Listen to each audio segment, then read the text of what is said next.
आज हम दोस्त यूपेक नेम पढ़ेंगे सेकेंडरी अमाइन का चैप्टर आपका दोस्त अमाइन है। सेकेंडरी अमाइन को हम दोस्त 2 डिग्री अमाइन भी कहते हैं। देखिए दोस्त सबसे पहले जानेंगे ये यूपेक नेम क्या होता है।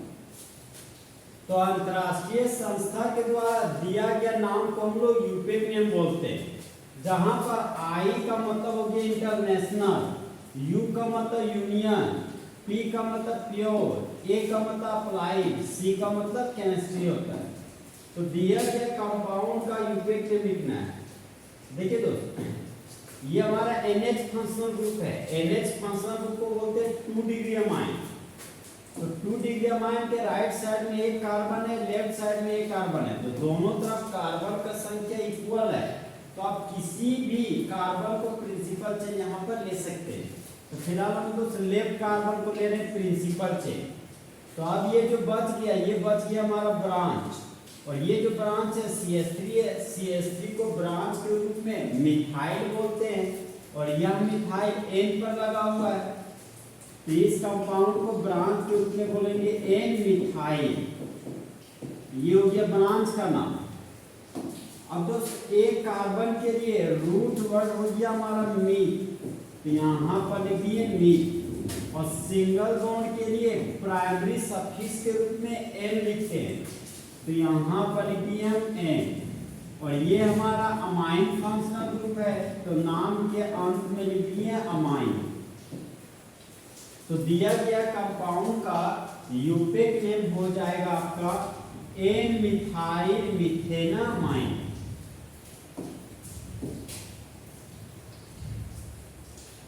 नेक्स्ट कंपाउंड में दे सकते हैं दोस्त 2 डिग्री अमाइन के राइट साइड में लगा हुआ इथाइल ग्रुप और लेफ्ट साइड में भी लगा हुआ इथाइल ग्रुप, तो दोनों तरफ कार्बन का संख्या इक्वल है, तो आप आइदर और साइड प्रिंसिपल चेन को ले सकते हैं। तो फिलहाल हम दोस्त प्रिंसिपल चेन लेफ्ट वाले कार्बन को ले लें। तो प्रिंसिपल चेन हो गया फर्स्ट कार्बन सेकेंड कार्बन। अब ये ग्रुप प्रिंसिपल चेन से बाहर चला गया, तो ये बच जाएगा ब्रांच। तो 2 कार्बन की अल्काइल को ब्रांच के रूप में बोलते हैं इथाइल, लेकिन ये इथाइल N पर लगा हुआ है, तो ब्रांच के रूप में इस कंपाउंड का नाम हो गया N इथाइल। और 2 कार्बन के लिए रूट वर्ड हो जाएगा हमारा दोस्त ईथ, तो यहाँ पर लिख दिए हम ईथ। कार्बन और कार्बन के बीच सिंगल बॉन्ड है, तो प्राइमरी सफिक्स के रूप में N लिखेंगे, तो यहाँ पर लिख दिए हम दोस्त N। और ये हमारा अमाइन फंक्शनल ग्रुप है, तो नाम के अंत में लिख दिए अमाइन। तो दिया गया कंपाउंड का यूपेक नेम हो जाएगा आपका N इथाइल इथेनामाइन।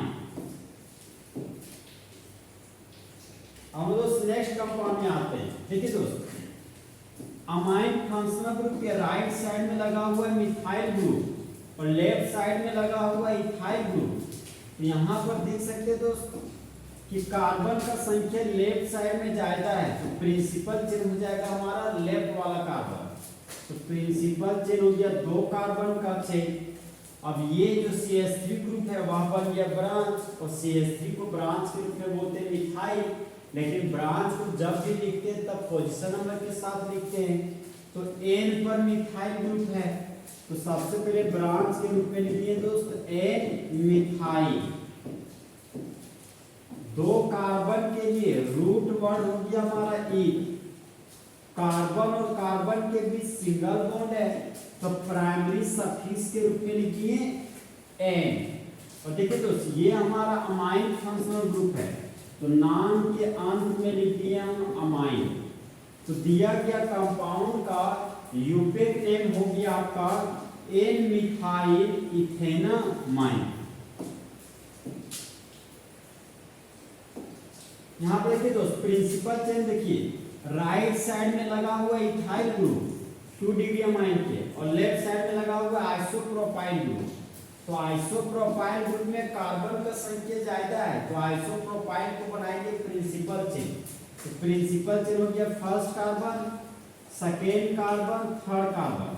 अब ये प्रिंसिपल चेन से बाहर है, तो ये बन जाएगा ब्रांच। तो 2 कार्बन की अल्काइल को ब्रांच के रूप में बोलते हैं दोस्त इथाइल। और यह इथाइल ग्रुप एन पर लगा हुआ है, तो ब्रांच का नाम हो जाएगा एन इथाइल। तो यहाँ पर ब्रांच के रूप में लिखिए दोस्त एन इथाइल। 3 कार्बन के लिए रूट वर्ड हो गया आपका प्रोप, तो यहाँ पर लिख दिए हम प्रोप। कार्बन और कार्बन के बीच सिंगल बॉन्ड है, तो प्राइमरी सफिक्स के रूप में एन लिखेंगे, तो यहाँ पर लिखिए दोस्त एन। और देख सकते दोस्त 2 नंबर पर लगा हुआ अमाइन ग्रुप, तो यहाँ पर लिख दीजिए हम लोग 2 अमाइन। तो दिया गया कंपाउंड का यूपेक नेम हो जाएगा आपका एन इथाइल प्रोपेन 2 अमाइन। तो इस तरह हमारा दोस्त फुल एचडी में यूपेक नेम 2 डिग्री अमाइन का खत्म हुआ। तो दोस्त चीते की चाल, बास की नजर और हिमांशु कुमार के सॉल्यूशन पर कभी शक नहीं कह सकता।